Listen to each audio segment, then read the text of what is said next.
Hi, hello, welcome. So glad that you're here. It's time to talk about Deltarune Chapter 3. I have been gnashing my teeth. I am so ready to talk about this game. At any moment, I'm gonna explode if I don't talk about it. So I'm talking about it now. Now look, I don't want to sit here recapping chapter 1 and 2 for you. I'm just gonna say, go play them or go watch someone else play them. I don't have time to recap all that shit, especially considering the whole weird route stuff. There's just a lot of stuff within both chapters. Just go play them. They honestly don't really take that long to play. So chapter 3, again, it picks up exactly where chapter 2 left off, the night of everything. It's literally the night between chapters 2 and 4, I guess. By the way, I actually did end up recording my first time playing both of these chapters. I never ended up uploading a full playthrough, of course, but I will actually use some of the clips here in this video because, why not? So once again, Chris and Susie are in another dark world, and Rouse meets right back up with them. It's here that Rouse actually drops the fact that Darkners and dark worlds themselves are not real. That they are illusions, basically. That Darkners themselves are objects, like how Lancer is a regular playing card, or how Queen is actually a laptop, which that actually took me by surprise, by the way, because I completely thought she was an actual PC. I didn't think she was a laptop. She's just a laptop! I fully thought this reveal would happen way later, or at least maybe not way later, but I thought it would. I just didn't think it would happen in this chapter. I thought maybe chapter 4. To my surprise, and really I think to everyone's surprise, it happened here in chapter 3. After Rouse explains this whole ordeal to Susie, it's then that Susie kind of has she kind of crashes out just a little bit, but not fully. The real crash out doesn't happen till later. Pain. And then we're introduced to Mr. Antenna. I love Tenna. He's so goofy silly. He's so broken. He's also kind of hot, but I'm embarrassed with the fact that you find him hot, okay? I'm just a girl. Wow, oh, what an amazing performance. The audience has been what the fuck to tears, folks. Who the heck are you? Both their faces, that's so good. Haha, I was hoping you'd ask. Mike, play the VHS. Mike? What the? Well, it's now time for our feature presentation. Why is it CG? Feature? Coming straight from your... Oh.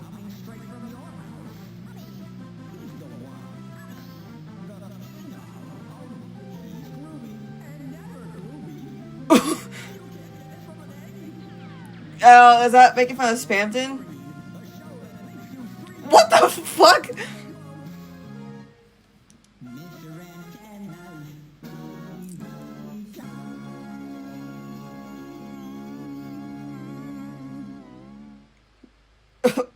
Okay. Whoa, he looks crazy. It's here that we're kind of thrown into the boards and the quizzes and stuff like that. And I definitely had a fun time with the quizzes. So the boards themselves are really super stinking cute. I love how both Susie and Rouse are able to move around on their own. Because, in the base game, Susie and Rouse follow behind Chris. And they do the exact same movements that Chris does, up, down, whatever it is. So it's interesting to see how they get to move on their own, but also because they're not allowed to move on their own, we get to kind of see their personality reflected in the way that they're playing. For example, Susie moves all around on the screen. She doesn't fall in line with Chris. She doesn't stand behind Chris or anything and do their exact movements. She goes off around, does her own thing. Meanwhile, Rouse, after he learns the controls, he does fall in line with moving behind Chris and doing the exact same movements that Chris does, just like he does, in the regular game, I guess, outside of the board. I think that's just such a great display of their personalities and how Rouse is just inclined to follow whatever Chris does because Chris is the hero. They're the leader of the group. So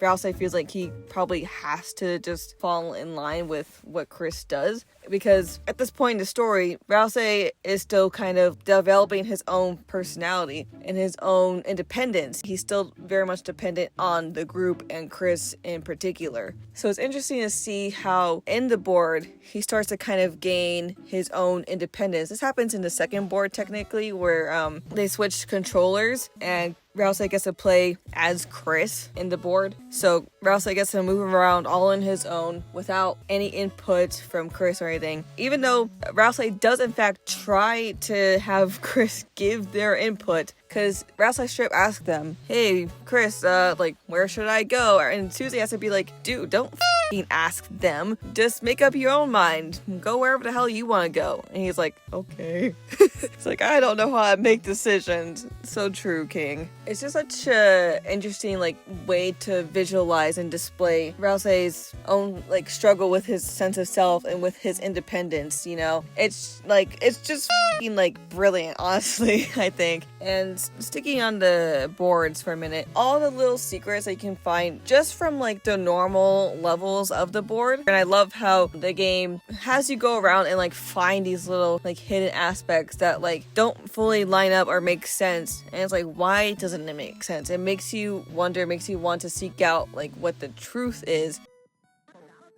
Sorry, nothing up this way, folks. The way, see, it just loops. Oh, it just loops.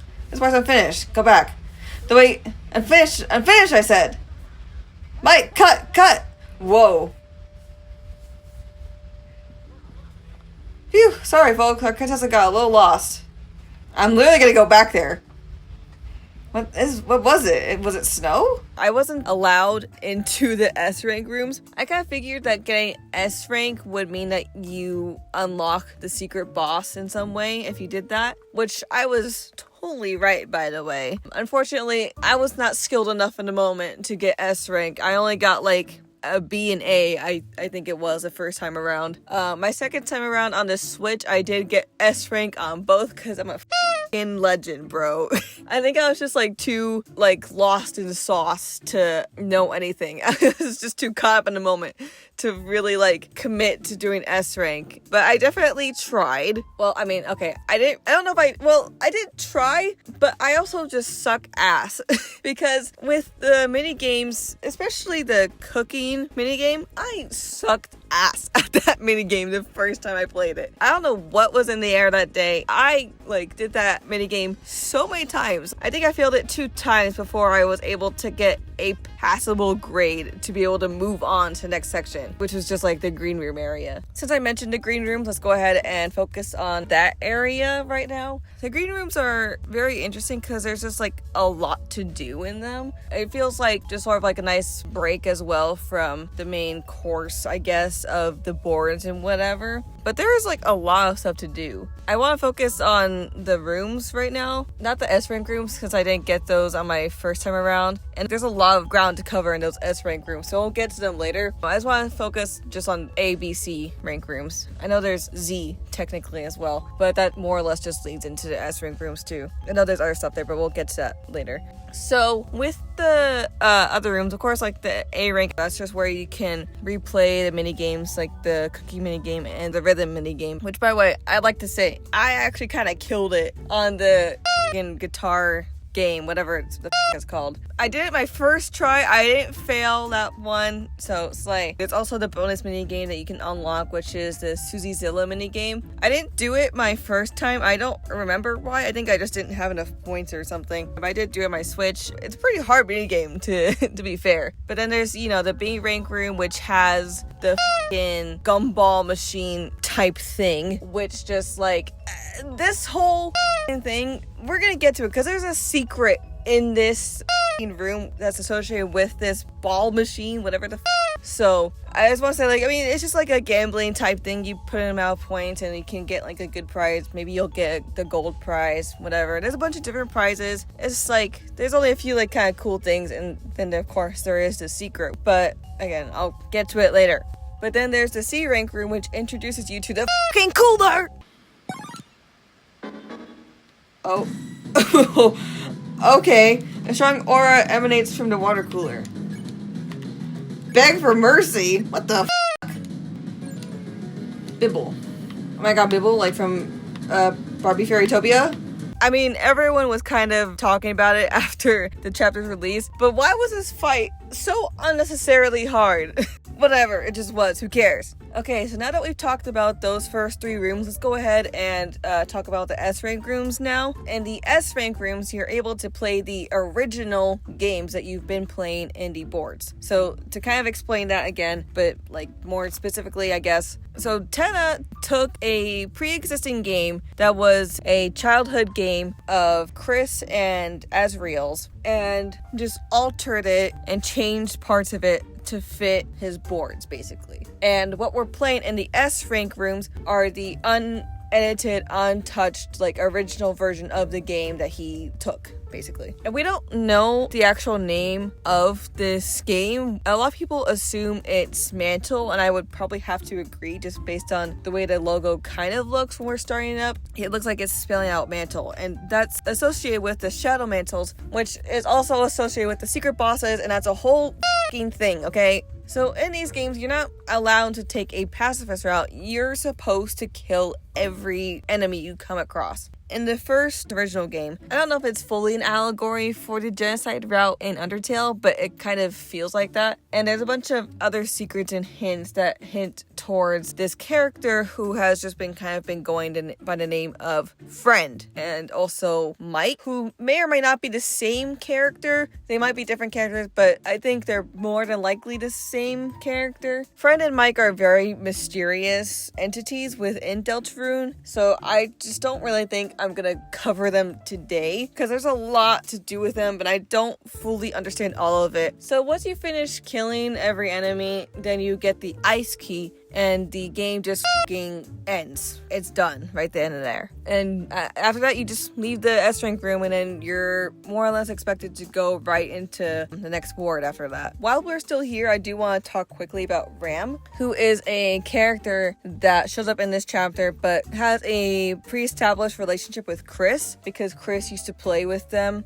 when they were younger. And so Ram feels like they have a connection to Chris because of this. So Ram has always kind of said, like, I know Chris best. This is what's best for Chris. That sort of thing, you know? So Ram is actually the person that has been able to get the original game up and running for Chris. And Ram says, if I know Chris and I know Chris, then they want the original game. They want to be able to do what they want to do and make their own decisions, more or less. So the second time that you're in the green room, you're also doing the original game again. But this time, you know, after you beat all the enemies, then you're in a different place, and you're basically recreating the Snowgrave / Weird route from chapter 2 of Deltarune, which is really interesting. I feel like it's more or less there so that people, one, can be aware of the Snowgrave route, because I feel like unless you're super into Deltarune and follow it heavily online, then you might not know the Snowgrave route is there at all. So I feel like this was put in so that people can learn about the Snowgrave route and seek it out. I actually did do a Snowgrave route on a different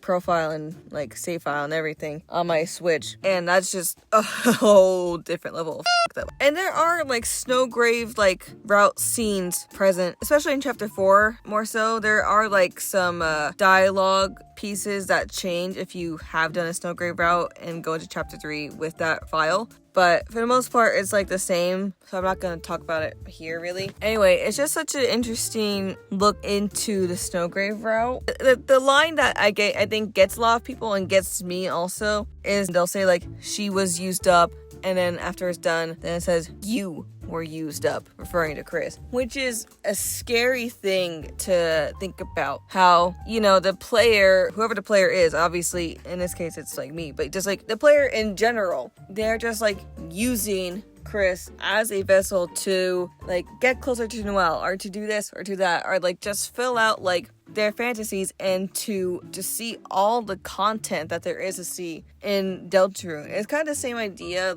from Undertale, where it's just you're just using these characters for your own self-satisfaction, right? And I think that's the same idea as kind of getting at here, telling Chris you mean nothing to the player, and you're going to just be used up and thrown away and not thought about ever again. That's at least how I see it. It's just so interesting to look at. Moving back to, like, I guess on a more positive side of things, I want to talk about El Nina and La Nino and also Rules Card, who have a fucking hilarious, like, subplot, I guess, where El Nina and La Nino, they're a couple, but they break up because, I don't know, they had a stupid ass fucking fight. And Rules is like, hold on, are they single? And then they form a fucking throuple, which...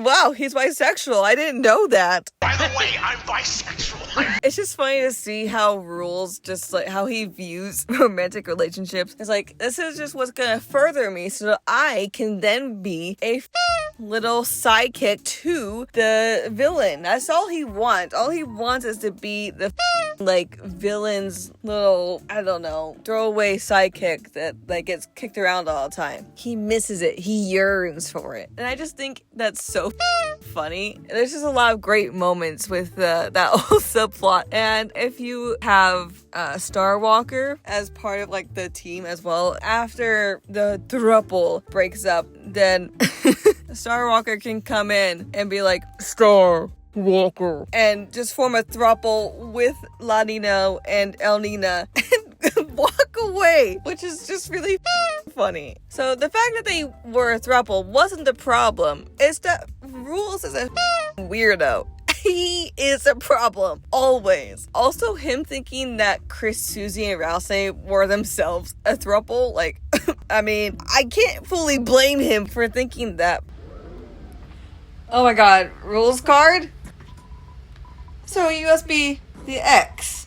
Who the hell is that? I'm sorry, I thought we were, you didn't, so let me say it. Let me say it. I know, I can read the room. Please, come hither. Is this gonna be like a throuple now? I don't think it's thou'st to shouldest be apart. Instead, thou shouldest be together.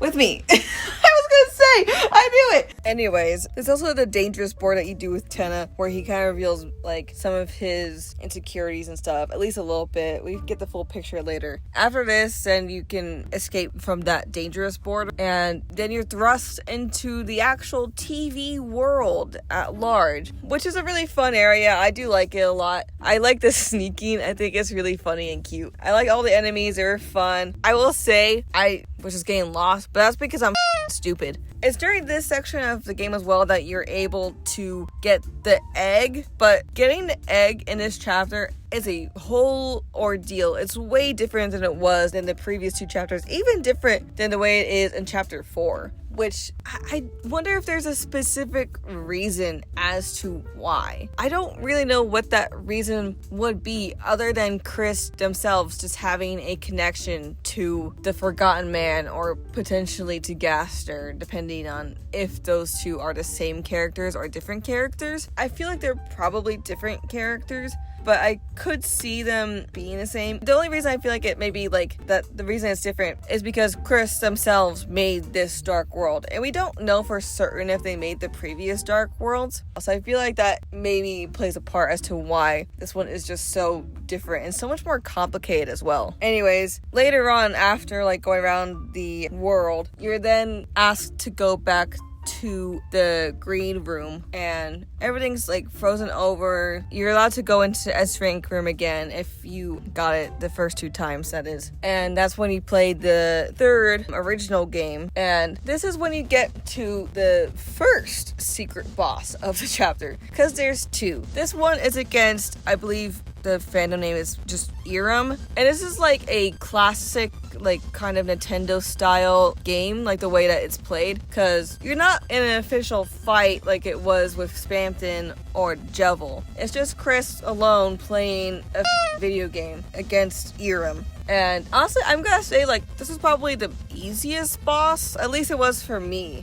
I feel like it didn't take me nearly that many tries to do this one as it did for Spamton and Jevil. So after, defeating Irem, then you get the Shadow Mantle. And that's just a whole thing as well. The connections with the secret bosses and the Shadow Mantles and the Dark Crystals, it's just really interesting. Like, every single one of them, besides one, is just associated with them, at least with Spamton and Jevil. They were given these, which drove Spamton and Jevil kind of insane. But with Irem kind of just is the Shadow Mantle, I believe. So it's just interesting, that connection. And it's also interesting how Irem is just taunting Chris like the entire time beforehand. And then little 8-bit Chris escapes from the screen and comes out towards actual Chris and will like jab at them, because 8-bit Chris is being controlled by the player. So it's kind of just the player, us, taunting Chris like, you are disposable. I could kill you right now.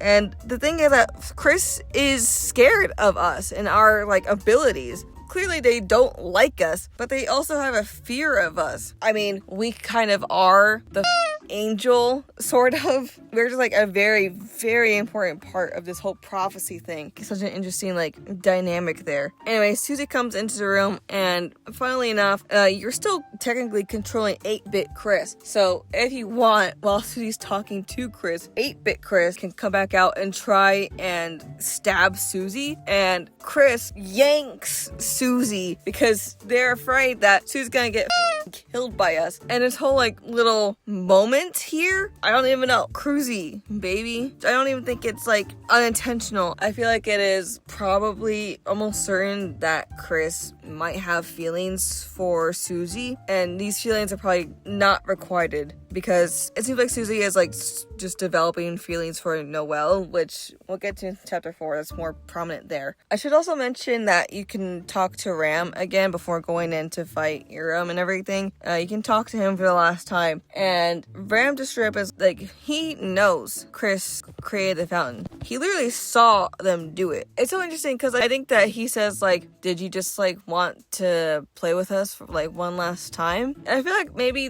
that is part of it, because Chris has been able to, you know, go on fun adventures. They made friends with Lancer and, like, obviously Susie, but just, like, with the objects and the concepts that, you know, are present in the dark world, they're not real people, but they're real to us and to Chris. And clearly Chris is, like, developing a connection with them and has previous connections to some of them as well, as we see with King and also now Ram. It just shows, like, how maybe there's more to this for Chris than just like one thing, which is what we're going to talk about next, because after all this, then we get to the end with Tenna and Toriel and everything. And it's here where we see Tenna like fully be out there and tell us what his deal is. His backstory is really interesting. It's also just like sad at the same time. It's here that I'd also like to talk about Tenna and the other side of his story, which we don't really see unless you look for it outright.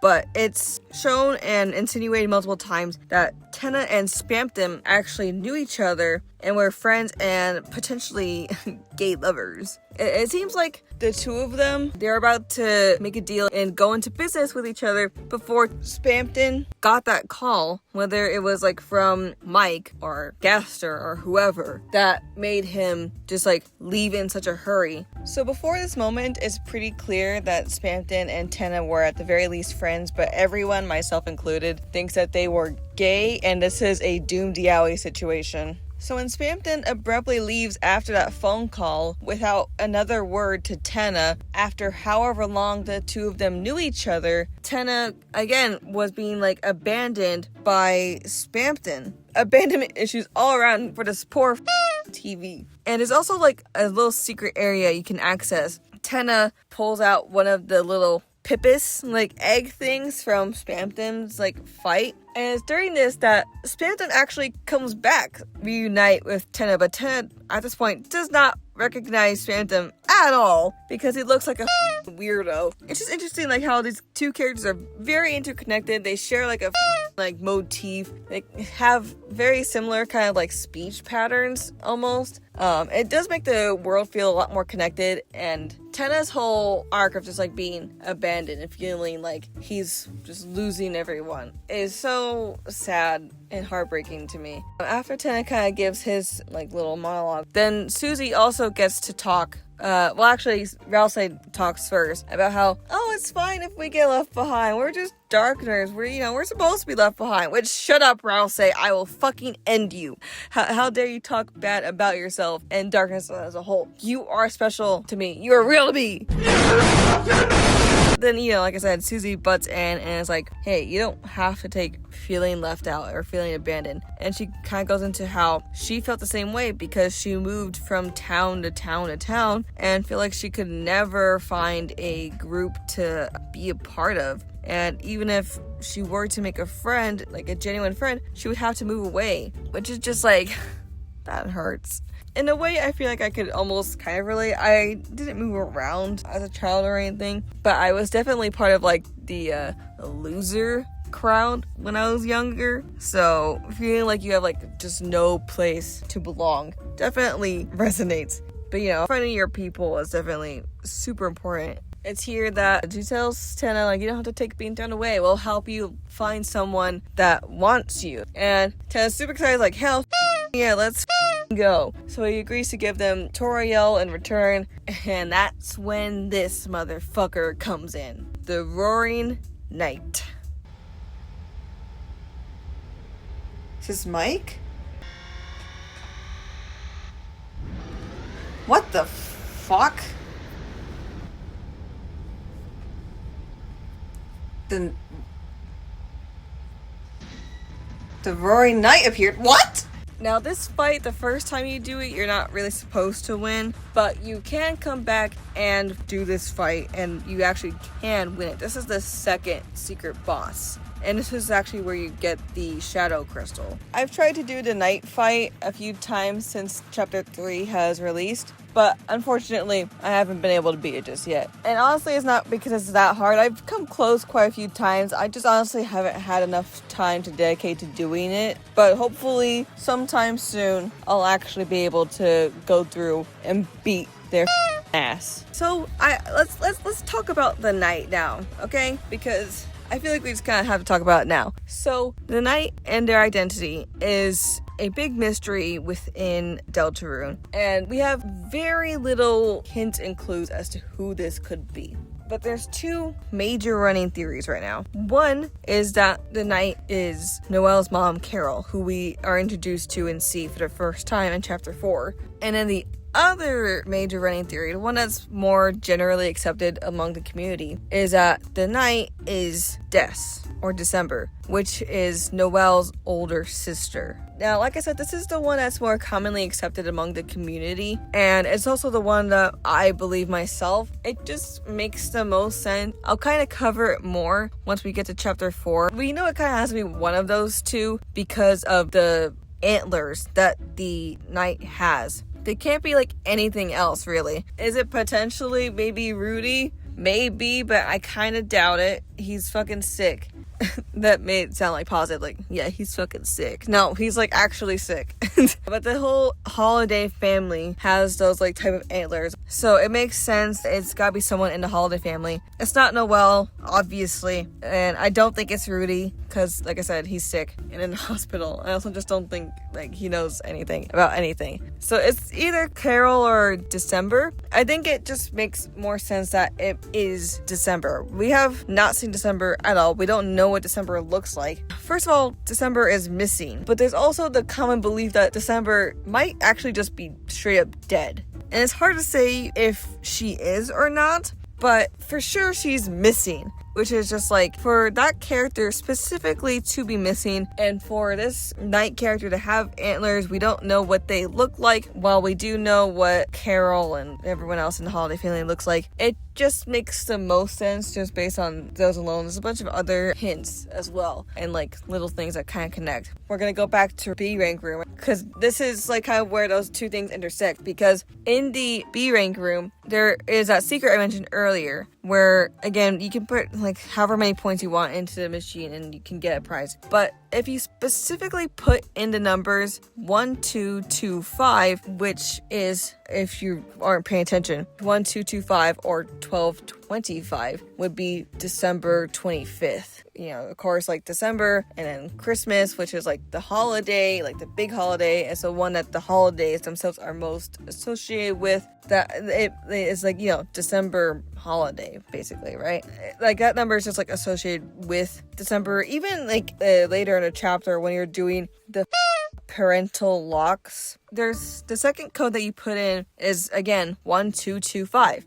That specific code is because like Toriel didn't want Chris to watch music videos that were like a bit scandalous, if you will. And those music videos are kind of associated with Des because apparently Des was the one that would show them to Chris. So it's not the only time that number is associated with December. So when you put in that code, you're in this really weird place, and the Lost Girl melody is playing, which again is also associated with December. And you walk around a bit, you can come across a smaller ball machine. Once you interact with it, a small black like little triangle thing will come out, and once Chris tries to grab for it, it slips their hand, and then they cannot find their hand. It's just gone from existence. And then you're brought back into the actual B rank room. The ball machine is gone, and it's almost like nothing ever happened. Chris's association with the knight is more of a thing in chapter 4, but it is worth mentioning in chapter 3 because if you do manage to defeat the knight,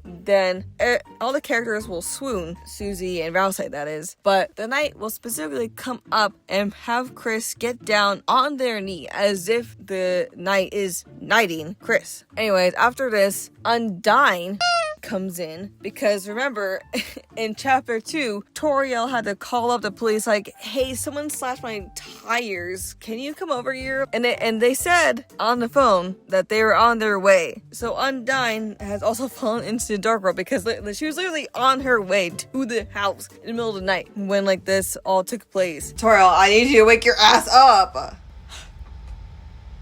Undyne? Oh my god! The knight previously, by the way, was trying to capture and take Toriel with them, but Susie's like, please don't take her. And once Undyne shows up, then the knight's like, alright, fine, I'll take you then. So Chris and Susie escape from the dark world without stealing the fountain, and they follow the knight to the bunker, but they're a bit too late as the knight closes the door behind them. Down here, past the church. We're going into the thing?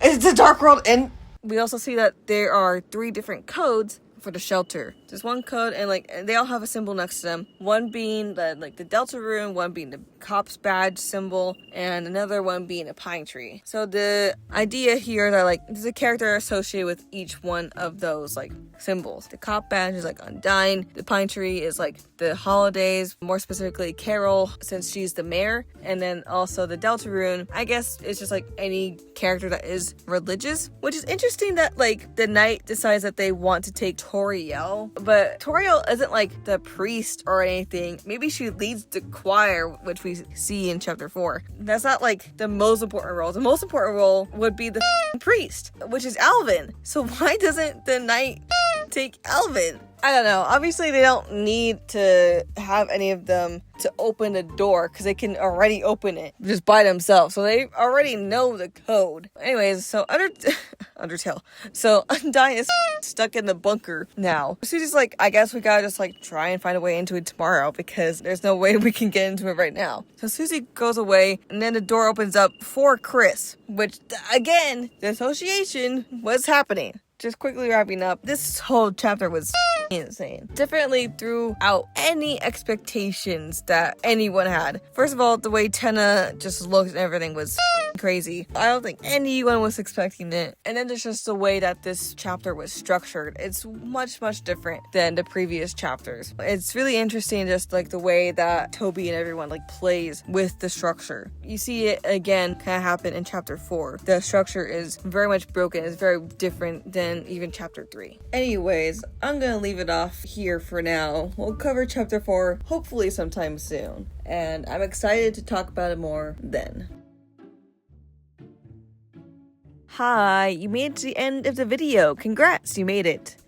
Gosh, I am so glad that this video is finally done. This video has been in the works for a long ass time. I think I started editing it back in like August of last year. Honestly, this video just kept being put on the back burner with FNAF stuff that was happening at the time, and also just general life stuff. Whatever, you don't care. The point is, this video is here, and I'm so excited about it. Finally.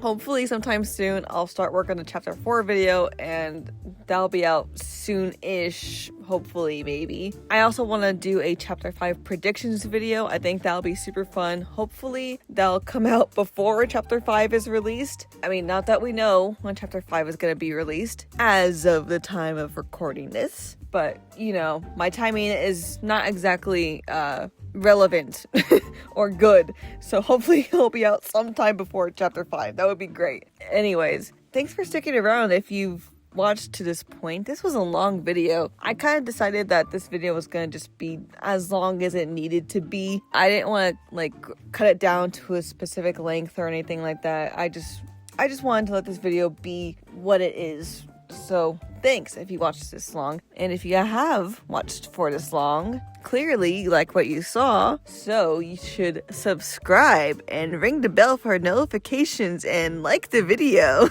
I'm very good at this. Anyways, that's kind of all I have to say. I'm fucking tired, so I'm going to bed. I'll let you guys go out into the wild and do stuff now. So thanks again for sticking around for this long, and hopefully I'll see people like you sometime soon. Okay, bye.